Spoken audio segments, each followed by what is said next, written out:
listening to the Spectacular Magazine radio show on Foxy 107-104. Old-fashioned fun.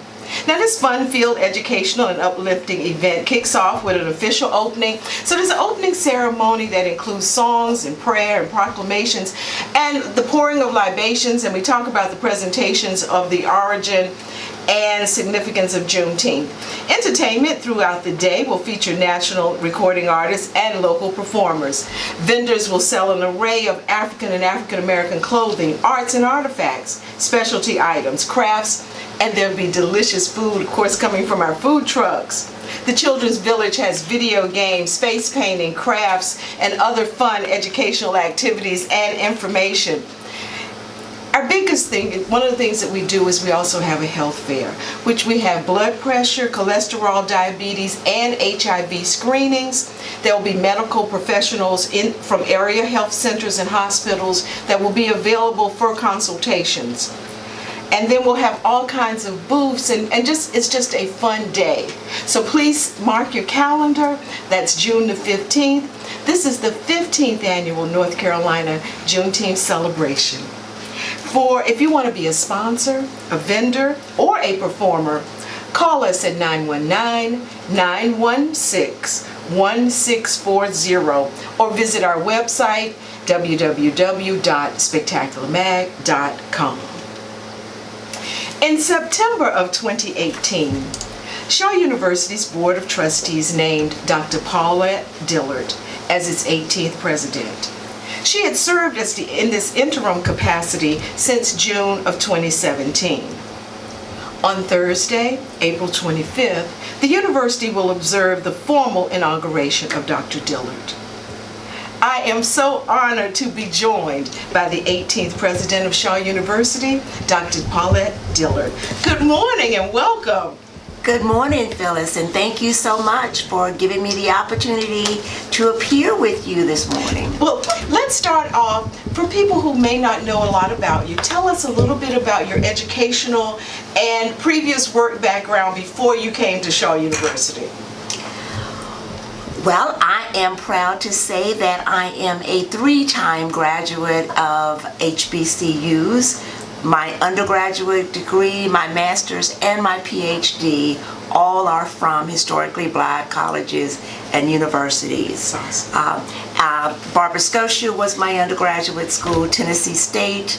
I received my master's, and Clark Atlanta University in Atlanta, Georgia is the source of my PhD in biology.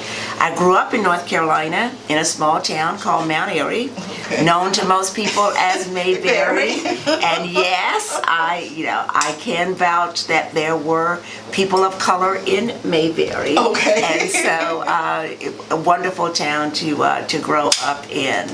And after completing my college education, I have a vast amount of experience in medical laboratory diagnostic sciences. So I worked for SmithKline and Quest Diagnostics for many years. Okay. And had an opportunity to not only practice science, which is my background, but also to move up into the executive ranks. Okay, and then when did you come to Shaw University? I came to Shaw University in August of 2012. I came after 25 years in healthcare. Okay. And decided it was time to give back. Mm-hmm. And I came there as a professor in the Department of Natural Sciences and Mathematics. So I came there to teach biology. Okay, and then, so what was that transition from the biology department to the president's office? Great question. I love telling this story because the former president, the 17th president of Shaw University, Dr. Tashni Ann DuBrois, actually hired me. Okay. She was the department head of natural sciences and mathematics because by background she was a chemist. And so she hired me to teach biology. And after I had been at Shaw for about a year and a half, she approached me. She said, I'm going to accept this position as special assistant to the president. And I I'd like for you to take over as department head. And she said, I'm not going to be, it's not going to take me that long to complete this project. So I need somebody that can hit the ground running and run the department. So I became department head for natural science and math, what I thought was on a temporary basis. Well, now you know she went on from being special assistant to actually being the president. Correct. And so then as positions transitioned, I then found myself not going back to the classroom, but being asked to be the dean of the College of Arts and Sciences, because the current dean was promoted to associate vice president for academic affairs. So, you know, I found myself moving into the dean role after having been a department head for about a year. And then managed to be a dean for a year. Right. And then as Dr. DuBrois settled into her presidency, she asked me to be her vice president for academic affairs. And so that was the role that I was in when Dr. DuBrois left Shaw.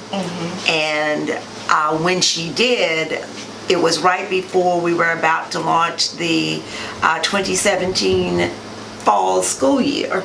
So the board looked around at the existing cabinet and asked if I would assume the interim role so that we could at least get the school year going. And the rest is, as they say, history. Yeah. You know what I'm hearing, and what, as you described that route, is that there were opportunities at Shaw University. So what I would like to ask you next, in your official press release about your inauguration, you said it is formally ushers in an administration and a campus culture poised to maximize the opportunities afforded the university. Talk about those opportunities. And with opportunities, there's always challenges. Could you talk about that for Shaw University? Shaw University has a rich history, as many of you know, and probably more people know about Shaw's history than about its present and about its future. So Shaw is located in downtown Raleigh. Yes. Its main campus, and of course we have satellite instructional sites around the state of North Carolina. And so Shaw University is positioned in cities where it is surrounded by a plethora of opportunity. And what do I mean by that? We have the opportunity to take advantage of an economically booming city with technology companies coming all the time and expanding quality of life with the parks and all of the things that makes Raleigh one of the great places to live, as well as to do business. And so with that comes opportunities for Shaw University to participate in that. We take advantage of the need of these organizations for talent, which we can provide based on what their unique needs are.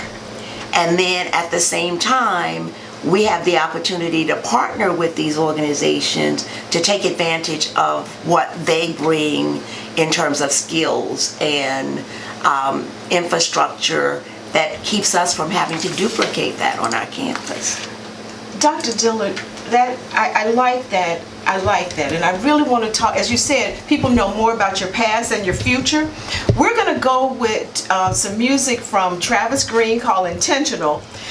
I believe that this song is so apropos because what you're planning for the future of Shaw University is very intentional. And we're going to talk about all of that when we come back after this music. Okay. Intentional, y'all. Travis Green. Welcome back to Spectacular Magazine Radio Show. I'm your host, Phyllis Coley, and my guest today is the 18th president of Shaw University, Dr. Paulette Dillard.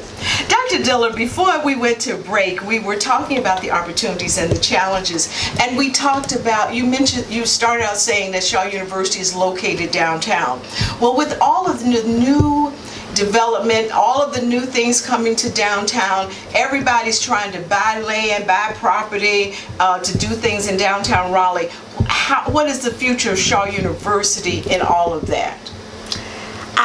The future of Shaw University as it relates to being in downtown Raleigh is that we very much are a part of downtown Raleigh, and we expect to expand our footprint as the downtown Raleigh area expands itself.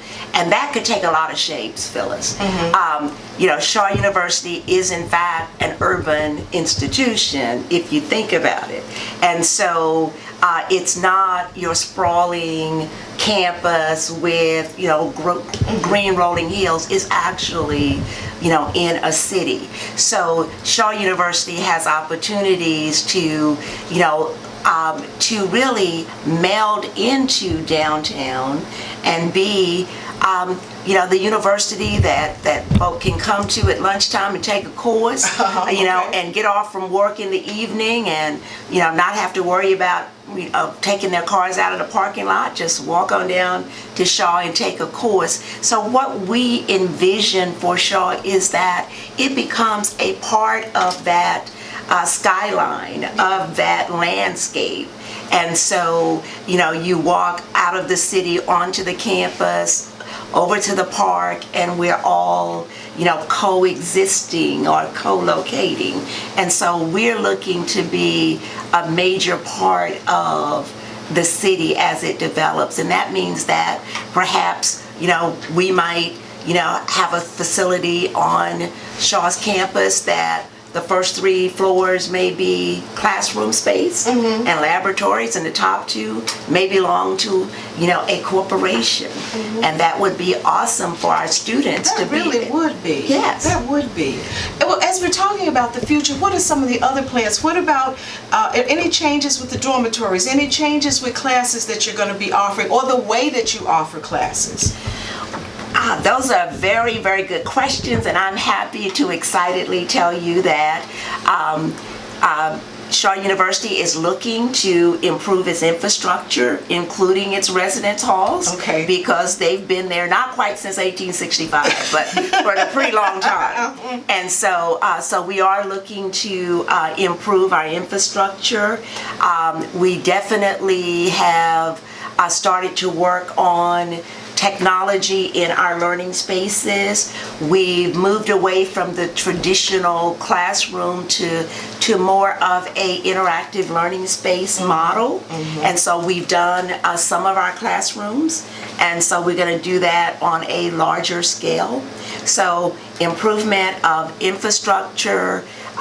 We are, many people know that we had a very successful adult education program, the CAPE for program. many years, and known as the CAPE program. And most people know Shaw from its CAPE program. Yes. So we are doing a rework of the CAPE program so that it is more adapted to the modern student.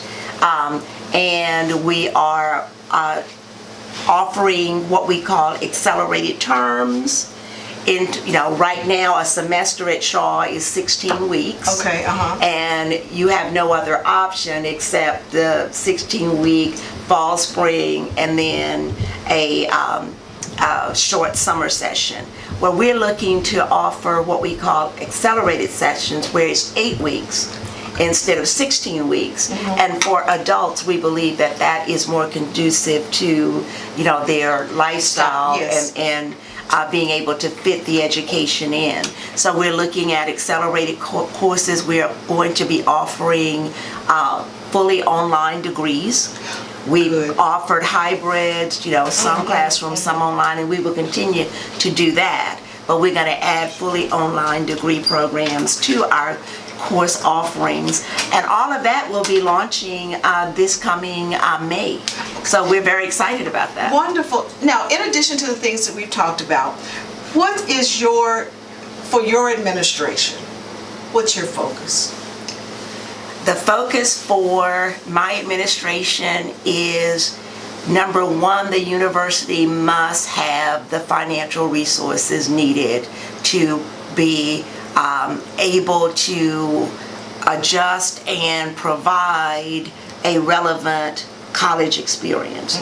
And so we're going to be working on growing our endowment. We're going to be working on diversifying our revenue stream. Right now, we, like many private liberal arts colleges, are dependent a great deal on the tuition that students pay. And that allows you to get through your basic operations, but it does not allow you to grow and develop the university or to meet the needs of students who need things beyond just their tuition and fees to be a successful student. So we're going to be looking to raise money, increase our endowment, so that we can do the things that Shaw needs to do for its students. Your administration will be inaugurated April 25th.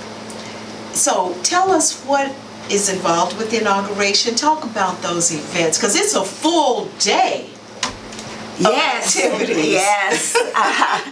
The inauguration will kick off with a Women Who Lead luncheon. Oh, that sounds fascinating. And we will have wonderful people there addressing the luncheon. One is the newly appointed Chief Justice of the North Carolina Supreme Court, Justice Beasley, will be there. Cynthia Marshall with the Dallas Mavericks will be a guest. Yes. And Deborah Holder, a renowned entrepreneur, which is one of the focuses the foci that Shaw University has is on entrepreneurship. So Deborah Holder will be there. Okay. And so this is an opportunity to interact with women who lead not only in higher education, but across a broad spectrum, because our students need to know that you can lead regardless. You're not relegated to a specific career pathway. And so these are three unique women. Yes. And the organizations that they lead are amazing, from sports to Supreme Court justice to entrepreneurship.